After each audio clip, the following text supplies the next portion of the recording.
Radio, where gamers roll. www.d20radio.com.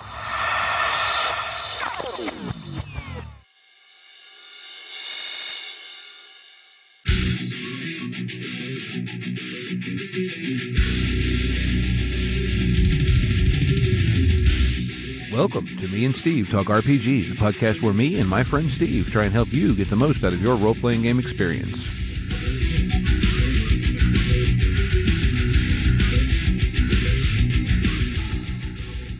Hey, what's shaking, Gamer Nation? Steve and Steve back in the house here.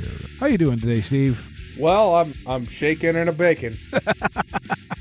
How's life been since we almost blew up Eberron? Well, life's been pretty good. I was excited. I was really excited.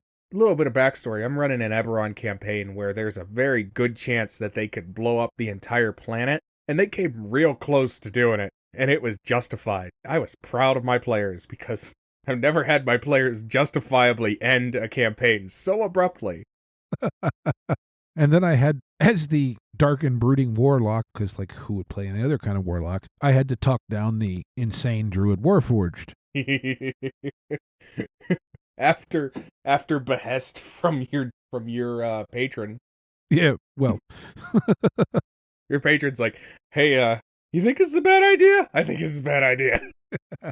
Oh, but anyway, so I guess before we get launched into everything, we probably ought to do our D20 shout out, as we are proud members of the D20 Radio Network, and there's a bunch of really great podcasts on this network, people, so go check some of them out. And the one I want to highlight, it's called the Miskatonic University Podcast, and it's run by a handful of guys, Keeper Dave, Keeper John, Keeper Murph, at least, and there may be more. I haven't actually gotten a chance to listen to a ton of their episodes yet, but they're really good, and they, as you might guess from the name, they're based around Call of Cthulhu and the Cthulhu mythos and assorted other Cthulhu games, but they also really like just weird games, be it Troika or Aliens or any of the stuff like that. So if you're into that kind of game, those kind of movies, that kind of stuff, go check them out. It's a really good listen. I like it.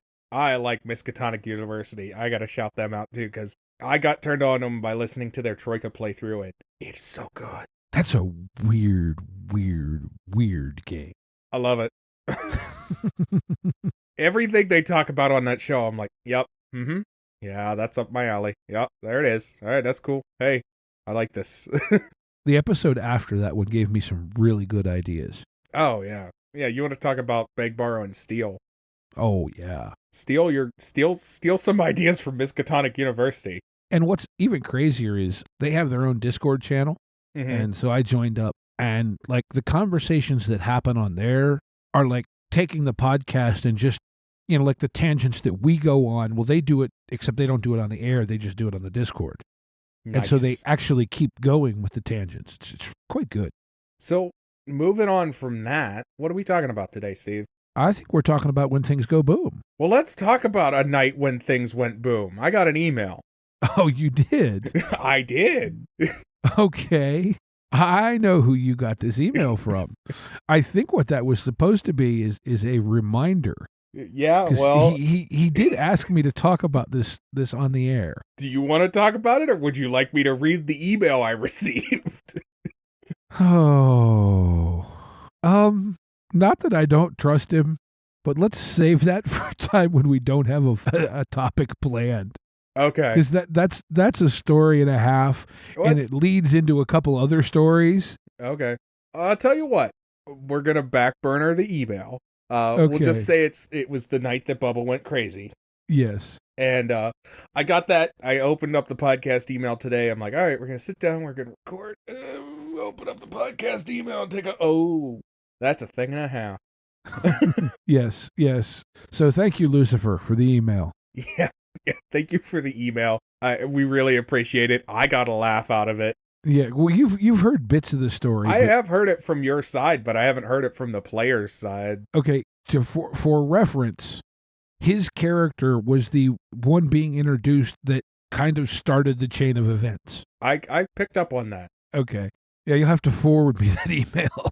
Yeah, I'll get it over to you. But yeah, I just thought that would be fun. I was like, ooh, I want to bring this up to Steve. Yeah, I would like to read it just because it'll probably jog my memory with various things because this is an event that happened, let's see, I would have been 19 or 20. So I've hit myself in the head a lot over that time period.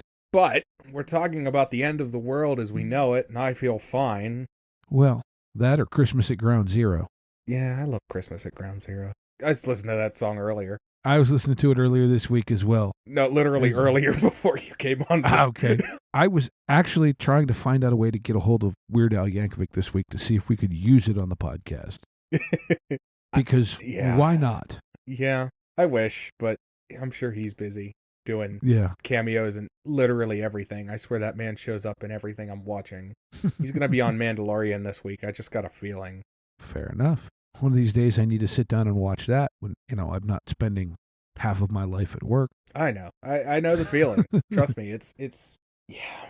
But yeah, I was going to say enough beating around the bushes. What we decided we were going to talk about this week was, post-apocalypse game settings because, both of us are fans and there's a lot of people out there who are as well. Can we talk about a pre-apocalypse game setting?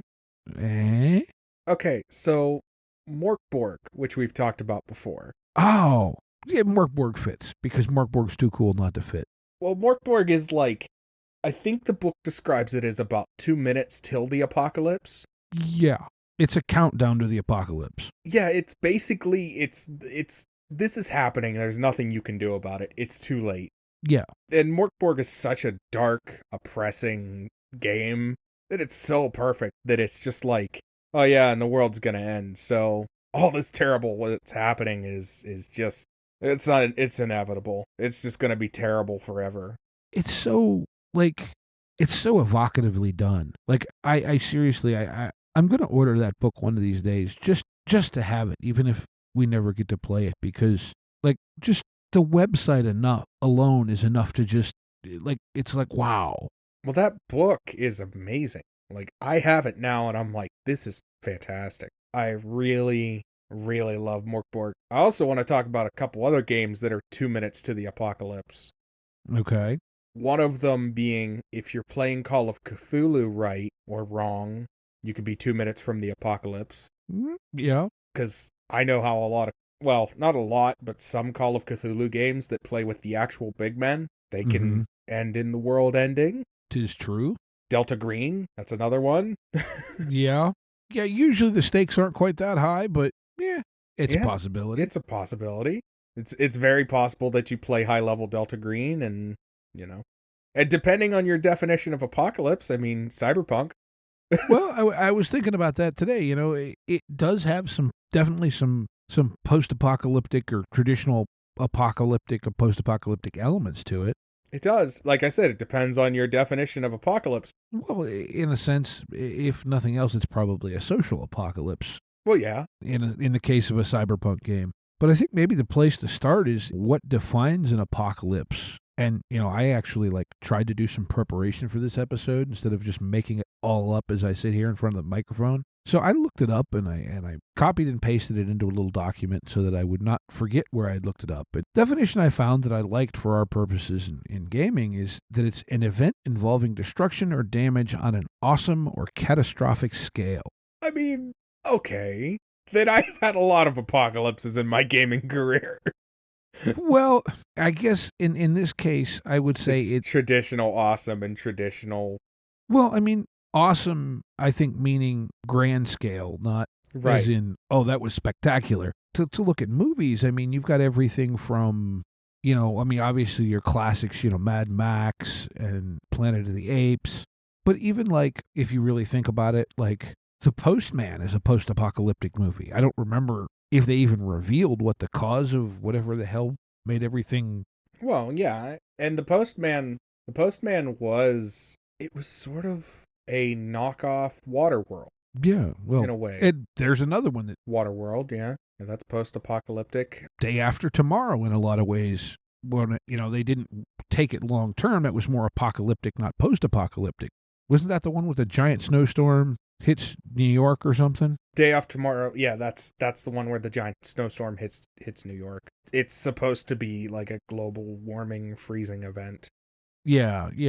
you're movie buff. I'm sure you've got more. 28 Days Later, that's a post-apocalyptic movie. That's a zombie movie, but yeah. Almost any zombie movie is a post-apocalypse movie. Yeah, they're a very common type thing for apocalypses. You have other apocalypse movies that take place post-apocalypse. So I was telling you earlier about Daybreakers, the vampire movie. That's post-apocalypse, depending on which side you follow. Yeah, well, that's the other thing is to a certain point, an apocalypse can be defined by how you're viewing it. Look, I mean, like if you're playing a game where you're living as fish in a stream and a pair of blue herons moves into the neighborhood, that's an apocalypse. Yeah, I mean, it's maybe a bit of an obscure reference, but you know, a little bit. But I got you. I followed your logic. But no, it's all from your perspective because what is the mouse game? Mouse Guard, Mouse Ritter, a couple of them out there now. Mouse Guard, that's the one I was thinking of. Mm-hmm. Mouse Guard could be a apocalypse game. As a matter of fact, that might be a really fun one to play post-apocalypse. Mm-hmm. So I had a couple ideas for games that would be fun to play set in a post-apocalypse. Mm-hmm. The first one that came to mind was Vampire the Masquerade, as I'm working on a vampire story that's set in the post-apocalypse, because that would be fun to me.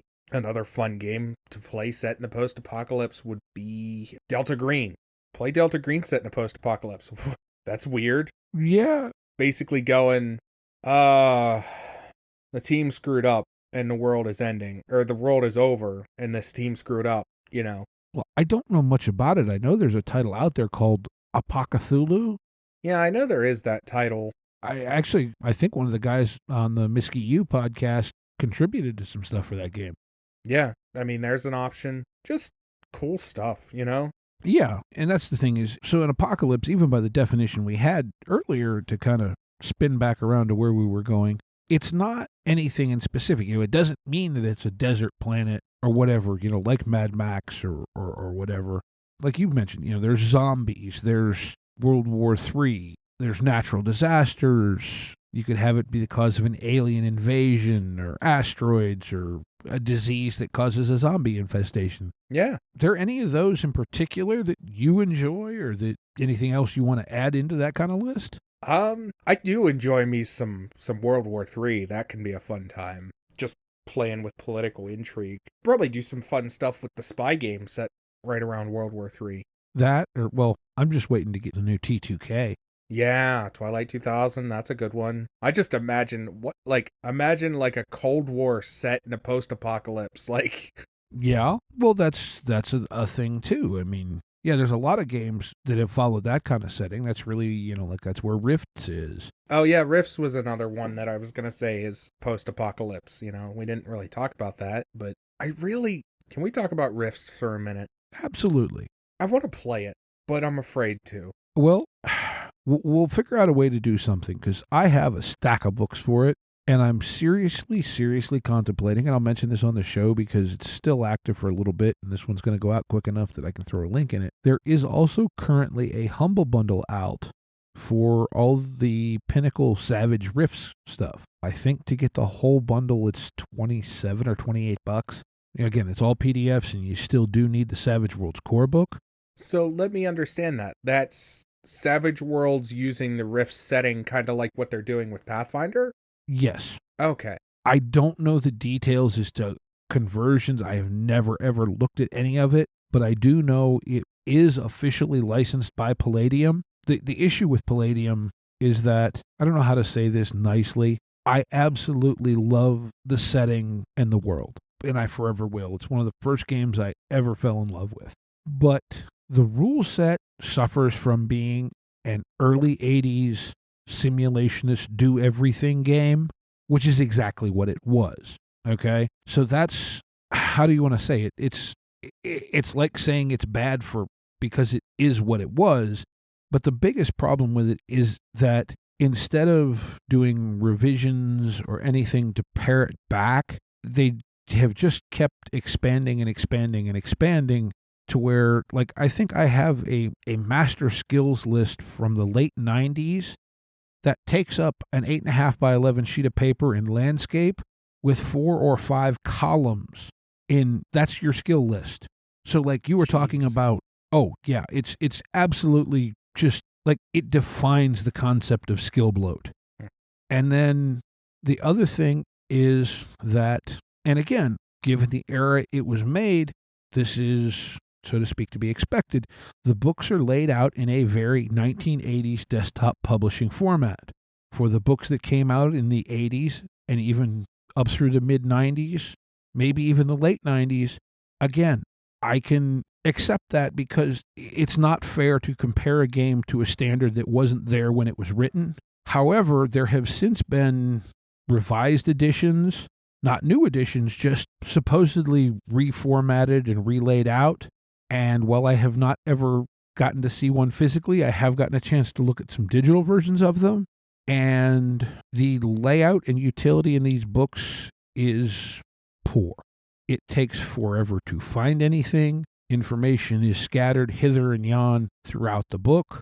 And again, part of this too, I've been reading the PDF for Cyberpunk Red. The PDF for Cyberpunk Red is so thoroughly hyperlinked, it is ridiculous.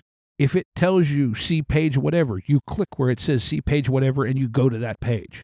You can have stuff spread out if you're dealing with it in a digital format like that. The Palladium books don't even tell you in the print version to see page whatever.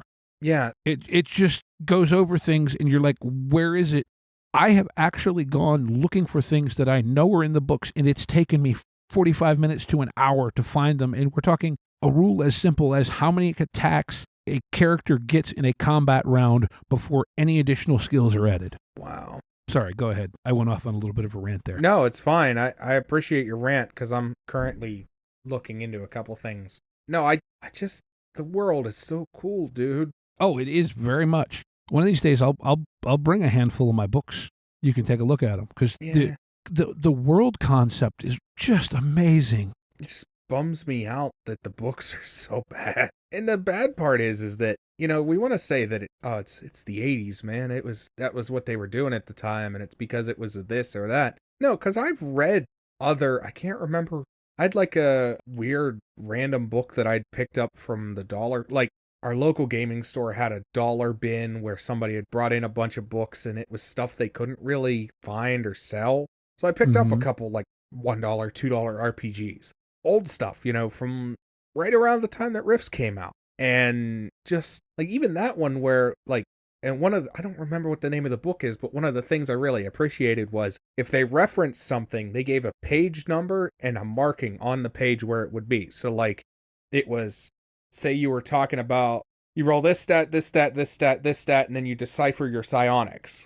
And it would say psionics, like would be bolded, and then parentheses, page 48, column 2. Very specifically, it would be like, hey, if you're reading this, it tells you to go here to finish this thought. And then the psionics section was, say, maybe in a bigger section, you know what I mean? Mm-hmm. Say there was more context around psionics, but it would just be like, hey, for character creation, you need to pop over here for a second, but come back. Mm-hmm. I'm trying to look up real quick to see when Rifts came out. 90. No, it was earlier than that. I'm almost positive. Yep, copyright 1983. Oh, 83. Okay. So I was looking at an older one then.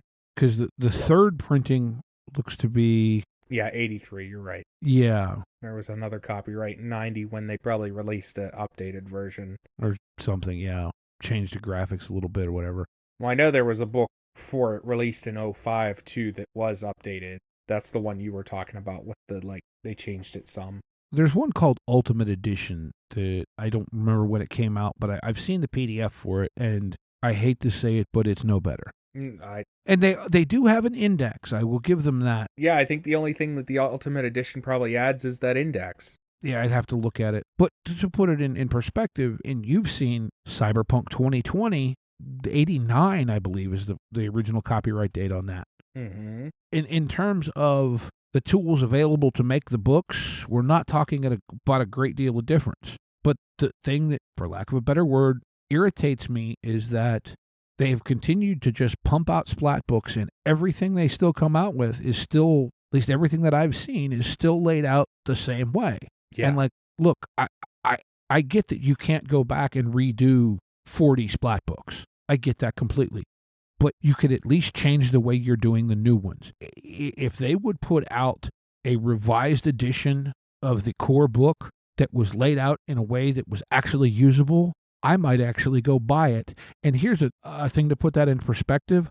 I was into this game enough, I bought the special edition hardcover in the mid-90s because there was a gold edition and the silver edition, and the gold edition was really limited. I have the silver edition. Yeah, I wish that game wasn't the way it is. I really do. Because everything I see about Rifts, every time I look into it, I go, this seems awesome. And then I look further into character creation and the math involved in that, and then other things with the game, and I'm like, that's prohibitive on a major level. Like, it's prohibitive on a level that we really try to get away from in games nowadays. You know what I mean? Yes. Like, I don't know of many RPGs out there that are actively trying to be prohibitive to the players anymore. Mm-hmm. That was a thing from the 80s, is that, like, they wanted it to be like, oh, no, you don't take this seriously? Well, then you don't get to take this seriously. Yeah. Like, if you don't take this game seriously, you don't get to play it. And that was stuff that, like, Rifts did. Vampire did that a little bit, which 90s, but Vampire did that a little bit, was like, yeah, but this is prohibitively, like, bro, it's gatekeeping. We're really trying now to get away from that completely, and that shows in the swing, just to go off on a mini tangent, but it shows in the swing of games from, like, think back to how many games were, like, rules heavy back in the day, and now everything's getting to a point where it's like, we have a streamlined rule system, and it's rules light, or it's powered by the apocalypse, or it's based off Savage Worlds, or it's, you know. Yeah, and I will say, I think to a certain point, some of my memories of Rifts and its character creation are what make me a little bit hesitant at times when talking about more toolbox type systems like Genesis or Savage Worlds or Cortex. You know, some of these games, it's like, well, my brain triggers back to Palladium, where it was like, there's a rule for everything, but God knows where any of them are. Well, I think that's one of the things, and granted, I haven't read the Genesis book, and I haven't read Cortex, because I don't really know Cortex. But that's one of the things I know with GURPS that they've been trying to get away from, is rather than making a rule for everything, they just give you rules on how to make fair rules for the things you want to do. Well, the one thing that GURPS does a lot of books for specific genres. Right, exactly. And that's what I mean by they do a core book and then they go, here's genre stuff, but they also go, here's how to make a rule that's fair. They do lay that out a bit too. Okay, I've honestly never read a GURPS book. I have, because I really like GURPS. I do. I'm sorry. Did you know their Cyberpunk book got them raided by the Secret Service? What? No? It's either the Secret Service, the Treasury Department, or the FBI. The story's on the internet. Look it up. All right, hold on. To again, put this in perspective. When I was playing Rifts heavily in college and I was running the game, I was quite familiar with the system. It would take me at that point, probably, if it was all I was doing, an hour and 15 minutes to make a character. So they were raided by the Secret Service in a nationwide investigation of data piracy because of their cyberpunk stuff, because of their hacking. Oh, that's so cool. That's so weird. Like, that's not cool for them, but now it's like, that's neat. Sorry, I derailed your train hard. No, that's okay. I don't know if you heard me talking about character gen at all or not. Yeah, you said about character generation, how it's very difficult and it takes a long time to do. The worst part of it is, okay, you have to pick out all these skills. So you're going and writing these down. Then you have to go back and check what level they start at. And then you have to apply the bonuses that you get depending on what tier you took your skill in. Because you'll have skills in 3 different tiers, and the bonuses that you get to the skill will be different depending on which tier you took the skill in. That's ridiculous. That's just asinine. Like, it's just what it is. Yes, and okay, so at this point, wouldn't it be wonderful if there was a list, and that may be the 4 or 5 column sheet that I was referring to? I'd go dig through the pile of paperwork to try and find it, but I don't want to make that much noise on the mic. But anyway, that may have actually had a list of the starting point for all the skills on it. But normally, the only way for you to get those starting skill numbers, and this is a D100 based skill system, is you would have to go through the book, and the only place that these percentages were listed was in the broken out skill description.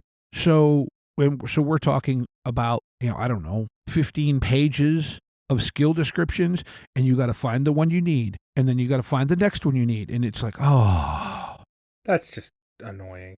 Like, that's just that. and like I said, I absolutely love the world, and like I said, I've got, well, let's see, I can see probably at least 10 Rifts books in my collection from where I'm sitting, and that's talking physical books, not digital. That just sucks. Like, that just sucks. I'm sorry. Yeah. I, And so what I would kind of hope to get out of the Savage Rifts thing is some sort of conversion template or table to at least have a clue of how they're converting this stuff, because I don't expect them to have everything that I already have for Rifts, much less, like, I just had a list up, and there are 30 some what they call world books, which are their bigger setting books. There's probably at least 40 to 50 splat books out for this game.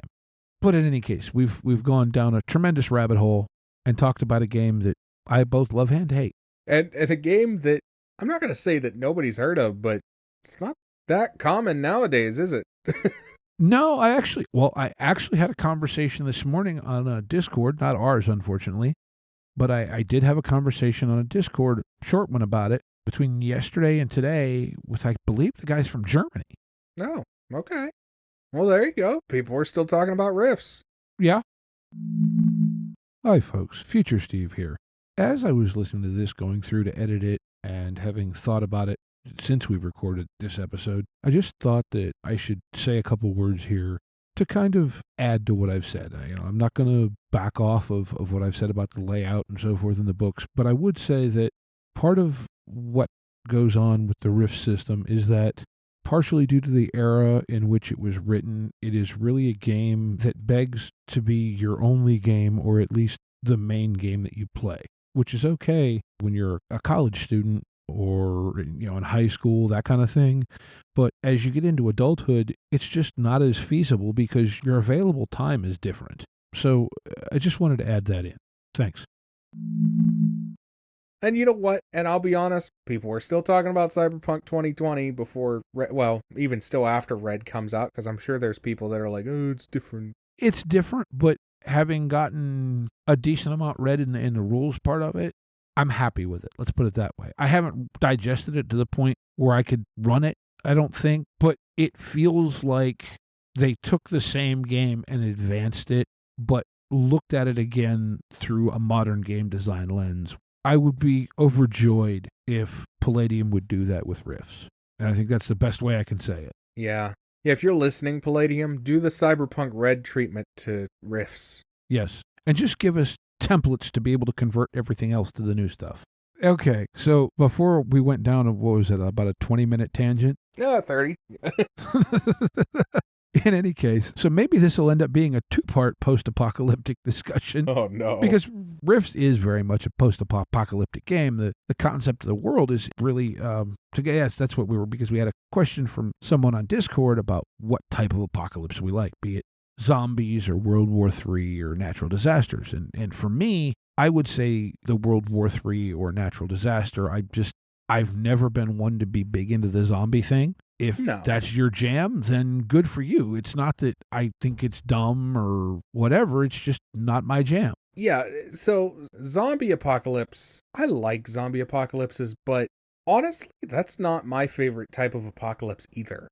I think you can have a lot of fun with those, but I think those stories have a lot been played out. I'm very much I like playing with other causes of apocalypse. I think the thing with the zombie apocalypse is that on some level, it is continuous combat. Yeah. And yes, you can have other things going on in the background behind that, but it I don't know.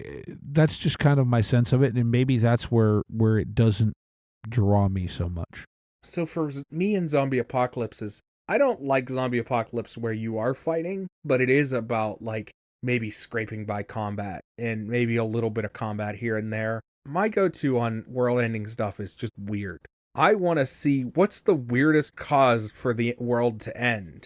And that's what I want. I want to play with that. Playing with the idea of vampires. The whole premise of a vampire is that their whole goal is to consume human blood, right?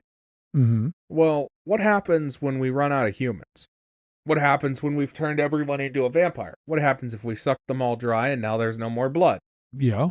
That's more interesting to me than now there's zombies. Now there's a million undead things everywhere. And, you got to be careful. You sneak. As much as I like stealth, I get bored with stealth because it's like a lot of games, stealth mechanics are relying on you rolling dice efficiently or you rolling dice to get a number that satisfies the magical, you know what I mean? Yeah, it becomes a ROLL game, not an ROLE game. Right. And I just don't want that kind of randomization in my game. Like, I like random stuff, but I don't want you to be like, oh, well, you rolled badly, so you step on a twig and make a bunch of noise, and now you're surrounded. It's like, Yeah. Well, I think, and that's where, the one thing I guess to me that I like, and I would lean toward the World War III or the natural disaster for me as well, just because like the zombie thing doesn't stir my imagination. No, I like World War III. I like natural disasters, asteroids. That can be interesting. Alien invasions are cool. Or, and this is my favorite kind of apocalypse, an undefined apocalypse. Something happened, and the world has ended. What happened? Something. Yeah. And I think I know what you're referencing there. I won't, I'll make y'all work for it, but we're referencing a show that we have talked about before. It's on the D20 network. They do an actual play, and it's really good. Right. I got hooked and binged all 18 or 20 episodes that are out now in the space of about a week. Right. And yeah, I am caught up and really wants to know what comes next, or Yeah. But for me, the most interesting apocalypse is not the what caused it. Here's a bit of inspiration for me and a story that's post-apocalyptic and doesn't really define what the apocalypse was, or at least if it does, please don't spoil it for me because I haven't gotten there yet. There's a cartoon called Adventure Time. I'm sure you've probably heard of it. Yes, I have heard of it. It is set after the post-apocalypse. Basically, early seasons are something happened, the world has ended, there are now like magic and weird fantasy creatures, and this is just thing we have to deal with. Okay. So my problem with the show was always more about, I want to know what happened and not so much about these characters, but I'll get over myself because the characters are really fun. But again, that's a show about a post-apocalypse that doesn't get into the post-apocalypse. And I think that that gets to where, apocalyptic or post-apocalyptic setting, there are certain themes that kind of are what I guess you'd say the stories are usually built around. One of the big ones, obviously, and look at probably most of the movies we've referenced is scarcity. Yeah. And that can be, it doesn't have to be scarcity of any one thing. It could be scarcity of water. It could be scarcity of, well, in the case of Waterworld, of land. Well, Waterworld, the scarcity is drinkable water, but... Well, yeah, okay, that's right. Yeah, I've seen it like once a long time ago. Yeah, it's not a great movie, but it's fun. And I read a book a number of years back that it's an interesting hypothesis for an apocalypse that might be fun to play with in a game context. But the premise of this book was that this guy had developed this enzyme to help clean up oil spills, and it would effectively eat up petroleum. And so it was designed to clean up oil spills. Well, make a long story really, really short, it got into the hands of what could best be described as eco-terrorists who modified it a bit and then effectively weaponized it and released it.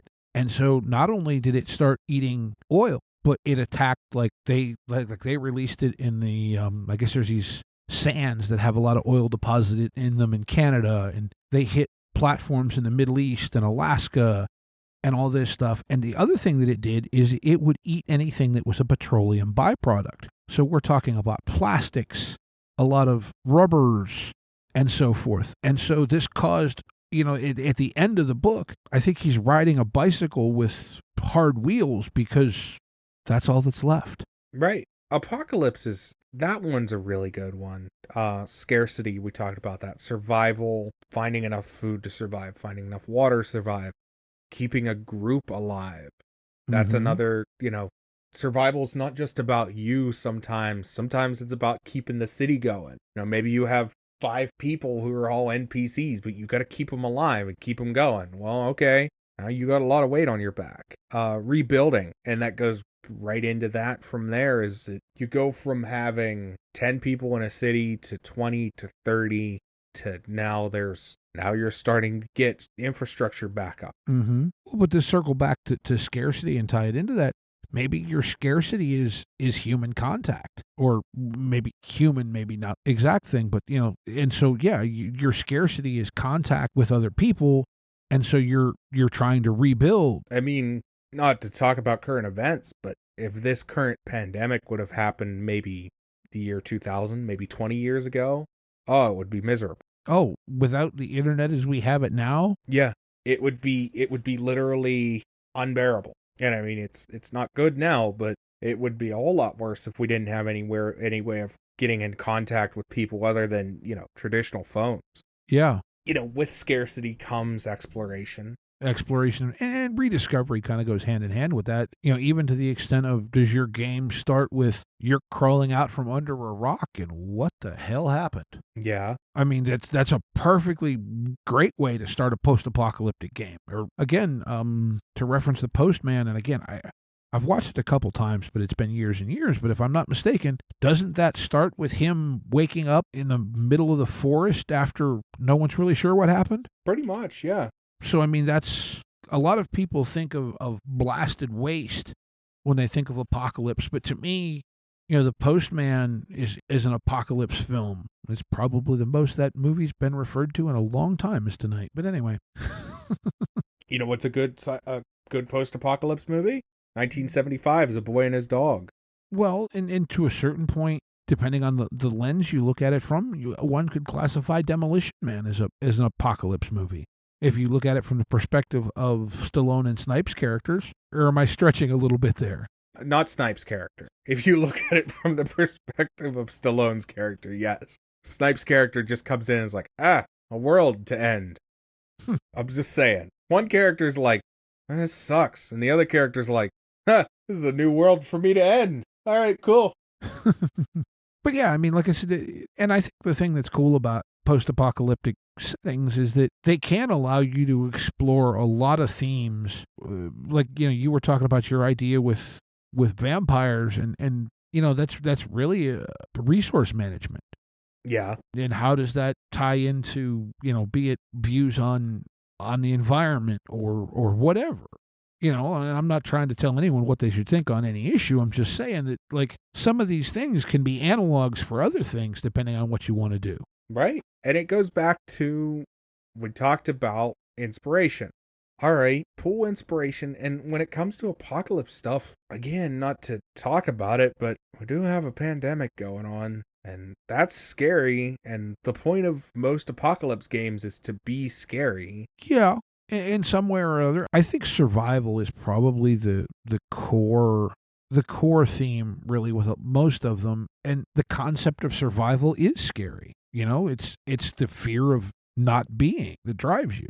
Yeah, just some cool stuff out there. Yeah. I know a lot of people hear apocalypse and they really think Mad Max, and that's, in some ways, yes, but in other ways, there are more interesting stories to tell set in the apocalypse. Okay.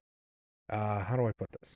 I've read a lot of Asimov, and I've talked about this back when we talked about inspiration. And Asimov there's a couple stories that he's written about basically robots in the apocalypse. And that's a really cool idea. Rebuilding after the apocalypse with a race that's not human anymore.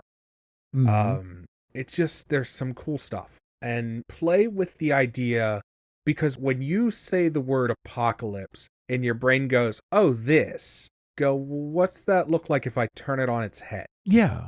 And I talk about this a lot, about taking ideas and turning them on their head But that's what I do to try and make things interesting. Yeah, I do that a lot too. I kind of get an idea and then I go, well, but what if I did this alongside it? I like to take an idea and change perspective. What does this look like from the bad guy's point of view? Yeah. I'm a big Star Wars guy, and I like to look at those movies and go, what does this look like from a stormtrooper's point of view? This is terrifying.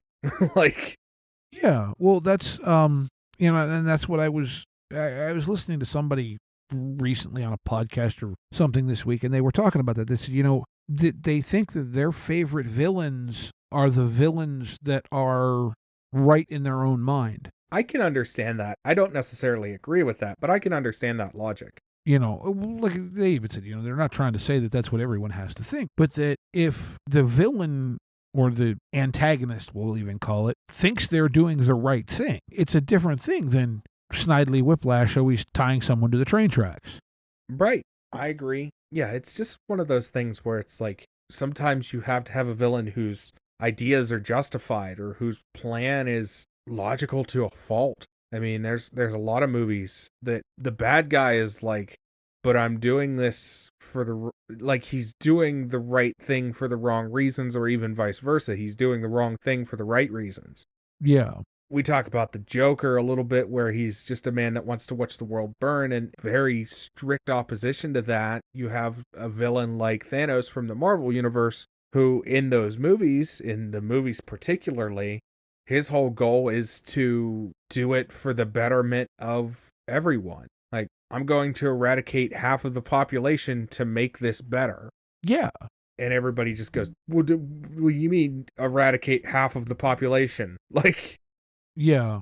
But yeah, I mean, I just think apocalyptic settings, post-apocalyptic settings, you can apply these to, it doesn't have to be, look, we talk about drive-through RPG a lot on this show because, well, that's where you find a lot of these games. There's other places, Itch, so on and so forth. But the post-apocalyptic genre is actually a subgenre of sci-fi on drive-through. And well, that is where a lot of it takes place. I would put Rifts in that thing. A lot of the Genesis one, Salvage, that I brought up a couple weeks ago. But in a strict context of the word, Matt Mercer's D&D world that Critical Role plays in is post-apocalyptic.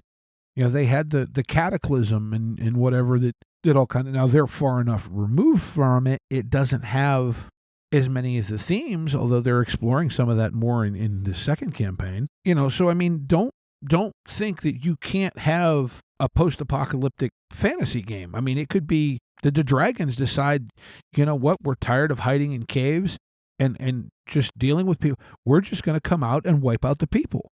Well, very, very serious animated film from a director who directed a bunch of adult animated films.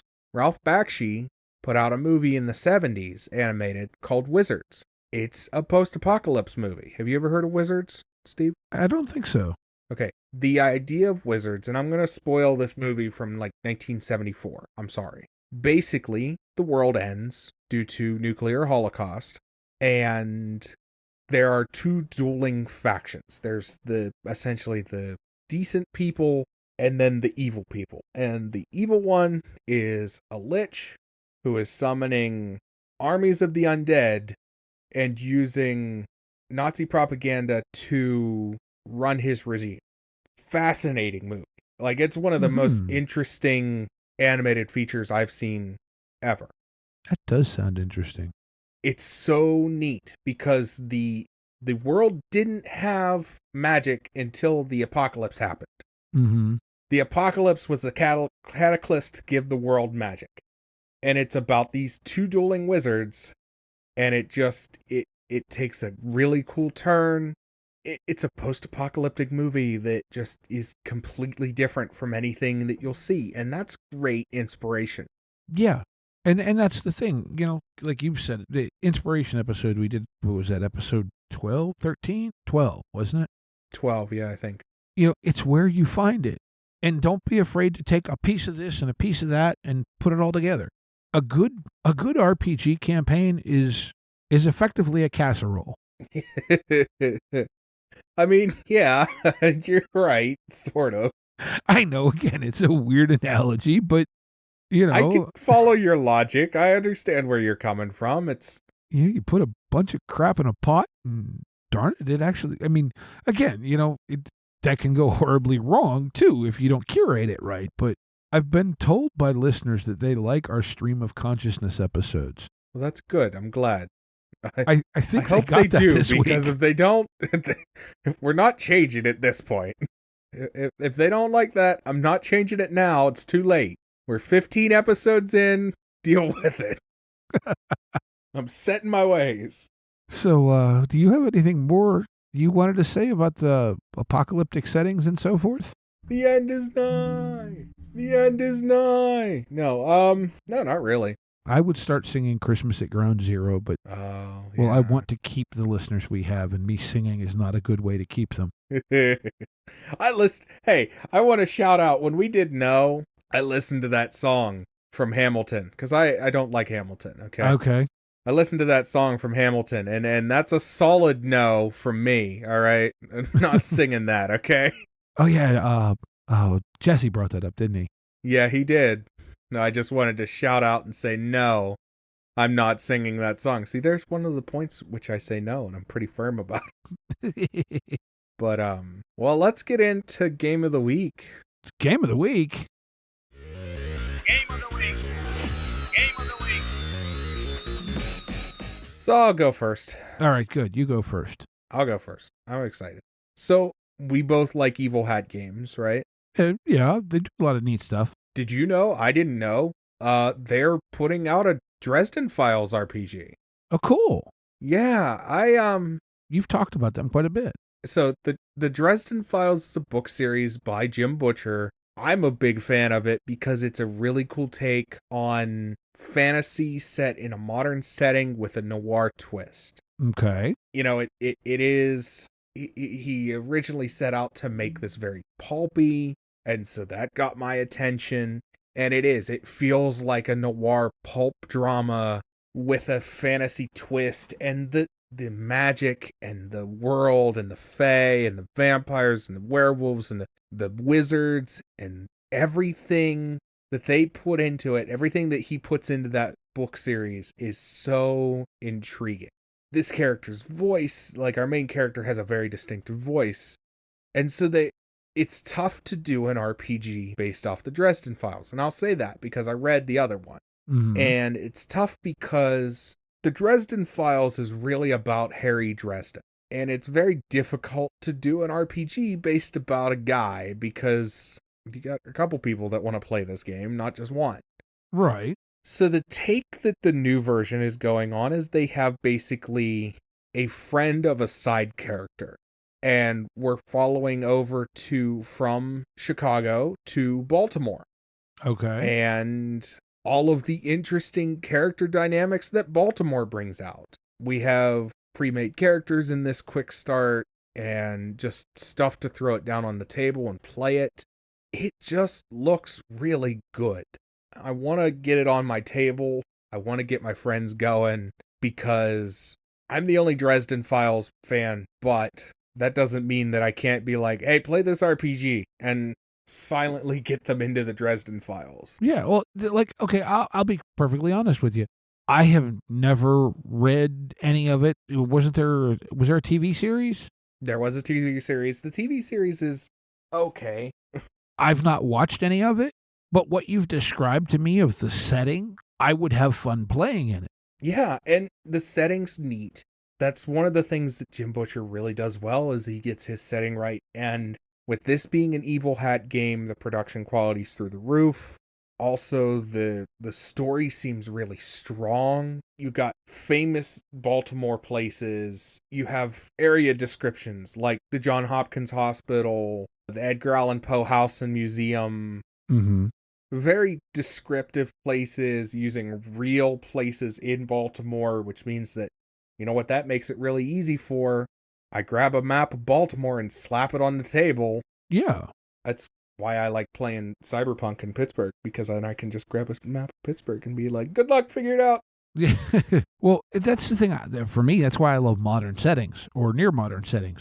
Because if you need a building or a street map, I mean, you got a smartphone. You've got a zillion of them at your fingertips.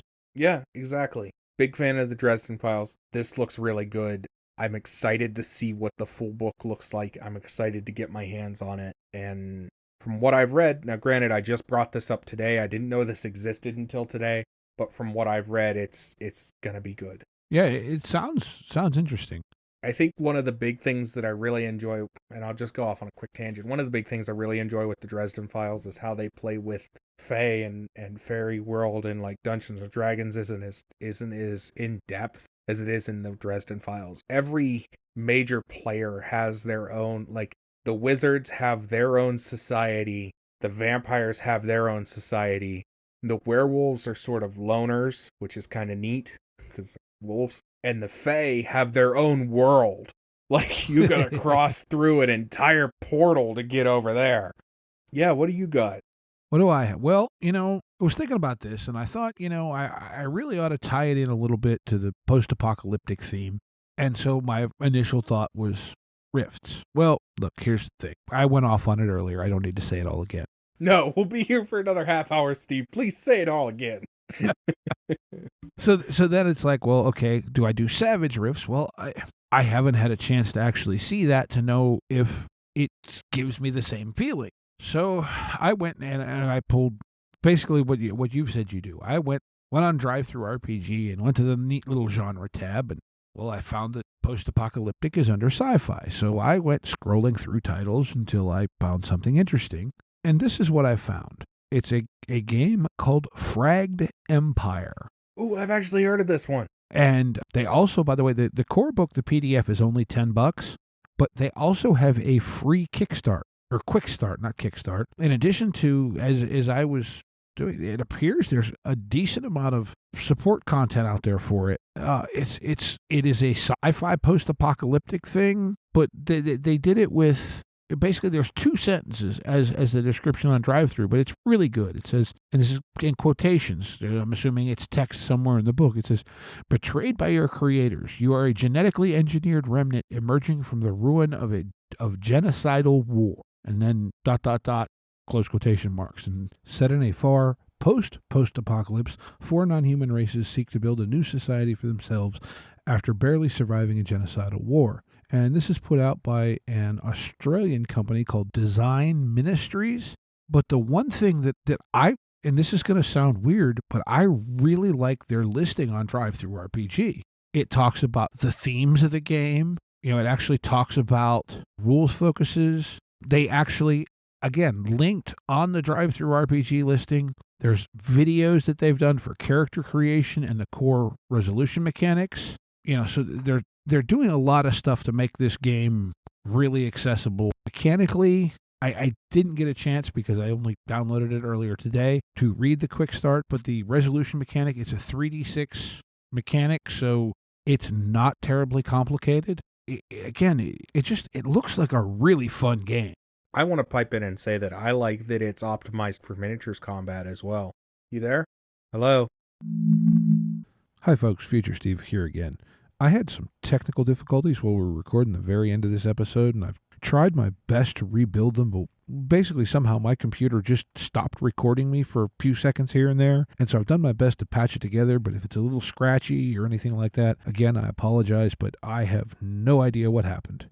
Done my best to fix it. Thanks. Yeah, I can hear you now. I wanted to pipe in and say I really like that it's optimized for miniatures combat. Yeah. Because you don't see that out of a lot of games where it's like Dungeons and Dragons does it, but that's because it was born out of being a minis game. But this one is like, yeah, we built this with the idea that you would use minis to play the game. Yeah. Well, another thing here it says best for long sandbox games. Huh. Nice too. Yeah, like I'm really curious to see this because like it ticks a lot of boxes for me without getting a chance to really read the quick starter and see what it actually says because, well, haven't had a chance to read things that I've had for a while. Just no time. Yeah. I'm definitely enjoying that one. That looks cool. I'm going to hope that we can get that on a table. And then like, okay, one of the pages in the preview, and it's just an art piece, but it's like in the foreground of the picture, you've got this person, humanoid we'll call it, standing on top of what I'm guessing is a dead giant bug thing with a rifle in one hand, looking out into a city where there's what looks like almost like a tremors worm. Yeah. A bunch of dead bug things. Yeah. Yeah, and like the city looks like it's kind of on fire and exploding. And then the one below it looks like it's like this dude walking down the street smoking a cigarette with this little droid hover drone thingy next to him, like Right. Or the big ape man with like in the tundra. That's cool. yeah. Yeah, like And the weird green hacker chick. I like that. Like yeah. it's neat, man. It's neat. I like it. I dig it.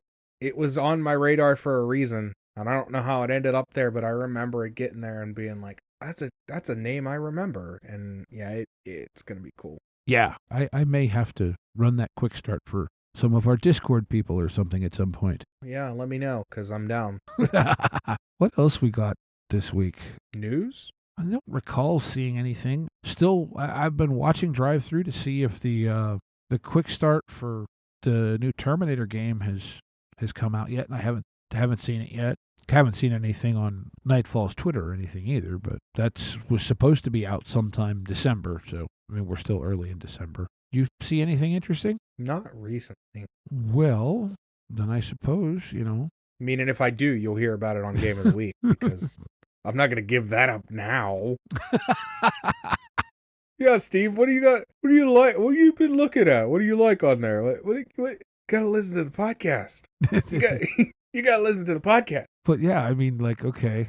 But I mean, I guess with that, then maybe, if you listen to the show, well, obviously, if you're hearing this, you listen to the show. But if you like it, tell your friends, leave us a review. According to people who know a lot more about how these things work than I do, that actually affects, like, how easy it is for other people to find it. Or, like, like in the thing where it says, if you like this podcast, maybe you like these other ones. It helps us show up more there. It helps the quote-unquote algorithm put us out there, get us more views, and share the podcast with more people.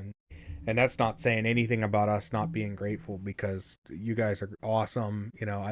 I love waking up every morning and seeing all the messages in our Discord and all the conversations happening here and over, and being part of the D20 network's been awesome. And yeah, gratitude doesn't say the least of it. When we started this out, we were like, oh, well, for the first year, we're probably only going to get about 2 downloads. and to have this much growth in this amount of time, it's pretty awesome. Yeah. So a big thank you to all of you out there listening to us. Yeah. I want to shout out. We usually shout out people from, well, different areas. We've gotten a couple downloads in Australia, one from Tasmania. Our fan in Singapore, we want to shout you out. We got one this month sometime from Belgium too, and yeah, Belgium and Germany. We've been getting a couple from Germany and Europe. Everybody in Europe. I have friends in Europe, and I feel you. But yeah, I mean, email us or hop on the Discord. Hop on the Discord, email us, send us a message on Facebook. Yeah, there's links for all that stuff down in the show notes. Twitter, Steve runs our Twitter, so. Yes, well, Steve runs our Facebook too, but. Well, yeah. It's Steve runs our Discord. It's weird. The guy's very busy. But yeah, any form of our media will go to someone named Steve. I hear that Steve edits the episodes and also helps write them and like hosts. It's weird. No, he doesn't help write them. Oh no, he doesn't help write them at all. He hosts too. That's Steve guy. He does a lot. But no, yeah. Shout out to all of our fans out there, and thank you. Thank you for checking us out. And if you stuck around, that's great. If you didn't stick around, well, sorry to see you go. If you're not listening to another episode of ours, please tell me why. If it's because we're rambling, we can try, but I hear a lot of people like that. Well, that's the other thing. Steve is the complaint department. Yeah, Steve is the complaint department. If you see, I think both of our names on Discord now are me and Steve from Steve and Steve. Something along Steve those lines. from me and Steve, or something along those lines. I think you're Steve from me and Steve, and depending on where you're at. Actually, if you see someone on the internet anywhere by the name of Wire Dude, it's a good chance it's me. I think I'm like Wire Dude 3 on Twitter or something. Yeah, I tried to change all of my stuff over to Steve from me and Steve just to make things confusing. Well, what's weird is your old tag still works. Yeah, I know. It's because that's what the actual tag is, but I don't want to shout that out here because I love y'all, but I don't want you blowing me up. But yeah, thank you for checking us out this week. Be kind to one another and get out there and play some RPGs. Yes, be kind. Go play some RPGs.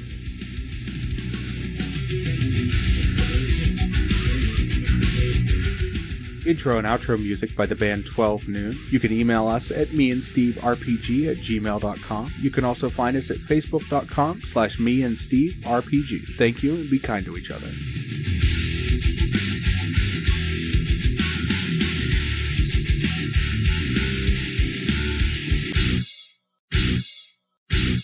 How much for the cigar? Cigar, $20, dog. You gotta go down the street to the store and buy that.